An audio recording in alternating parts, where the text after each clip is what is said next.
तमिलनाडु, केरल, कर्नाटका, आंध्र प्रदेश, तेलंगाना, महाराष्ट्र, मध्य प्रदेश, राजस्थान, हरियाणा, दिल्ली, यहाँ जो लोगों ने अभूतपूर्व स्वागत किया और स्वयंभू लोग रैली में आ रहे हैं, इस पद यात्रा में आ रहे हैं राहुल गांधी के साथ। राहुल गांधी का मिलता हुआ लगातार समर्थन बीजेपी को बैकफुट पे लेके आया, क्योंकि कांग्रेस ये खरगे को अध्यक्ष बना के एक परिवारवाद का ठप्पा उन्होंने निकाल दिया और राहुल गांधी को एक सीरियस, और बार बार वो भारत जोड़ने की बात करते हैं और कहते हैं कि ये भारत तोड़ रहे हैं। लोगों को लग रहा था कि टीना फैक्टर है, there is no other alternative. लेकिन यदि राहुल अल्टरनेटिव होके आते हैं तो व्हाई नॉट राहुल। इसके लिए बीजेपी थोड़ी बैकफुट पर आके एक नई स्ट्रेटेजी के तहत काम करने जा रही है। उन्हें पता है जहां उनको सीटें मैक्सिमम मिली वहां थोड़ी घट ही सकती है। ऐसे में नई सीटें कहाँ मिल सकती है, वो दक्षिण की तरफ बढ़ने का प्रयास कर रहे हैं। लेकिन दक्षिण में कर्नाटक में जो अभूतपूर्व समर्थन राहुल गांधी के पदयात्रा को मिला, उससे वहाँ कांग्रेस ज़्यादा समर्थित मतलब स्ट्रांग होते हुए दिखाई दे रही है। एंटी इनकम्बेंसी, पार्टी का अंदरूनी झगड़े, ये तमाम बातें बीजेपी के वहाँ खिलाफी जा रही है।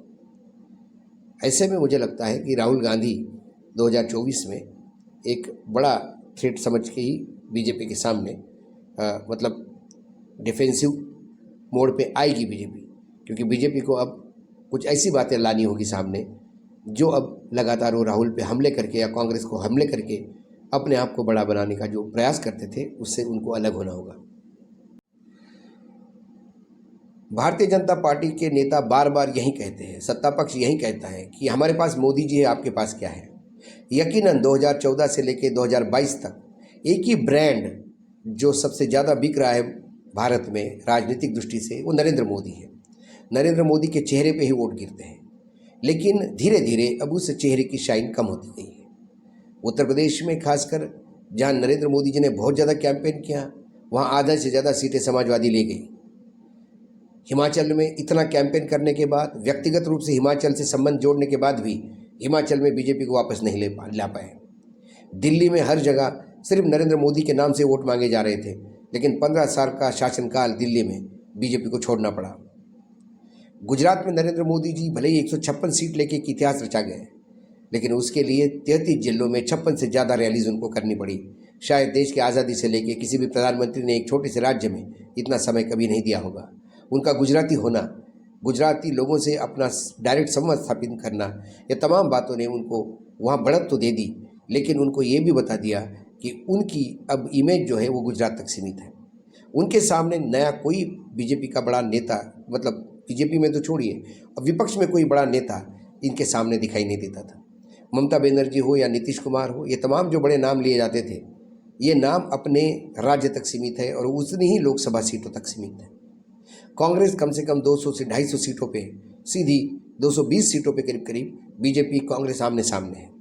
ऐसे में कांग्रेस में कौन आगे आएगा जो मोदी को टक्कर देगा। राहुल गांधी की पदयात्रा के बाद राहुल गांधी एक नए रूप में लोगों के सामने आए। यकीनन हम कह सकते हैं कि 2024 के चुनाव में नरेंद्र मोदी के सामने एक बड़ा चेहरा कोई होगा तो राहुल गांधी का होगा। खासकर कांग्रेस देश की प्रमुख विपक्ष पार्टी है।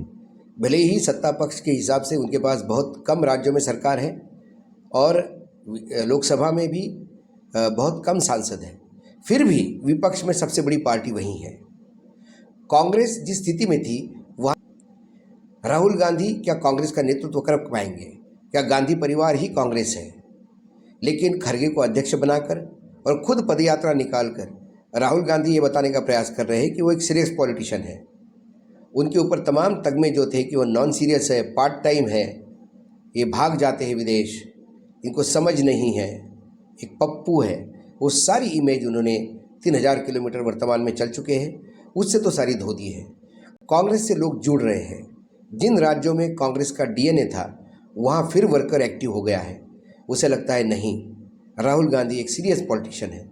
राहुल गांधी ने उठाए हुए तमाम सवाल 2014 से लेकर आज तक के, वो सवाल सरकार के सामने भीषण समस्या, देश के सामने भीषण समस्या बन के खड़े हो गए। लेकिन जब उन्होंने वो सवाल उठाए तब लोग हंस रहे थे। राहुल गांधी को पप्पू बनाने में कांग्रेसियों का भी बड़ा योगदान था। राहुल गांधी की पदयात्रा ने वो तमाम कांग्रेसियों को भी आंखें खोलने के लिए मजबूर कर दिया और सब एक लाइन में राहुल जी करते हुए नजर आते हैं।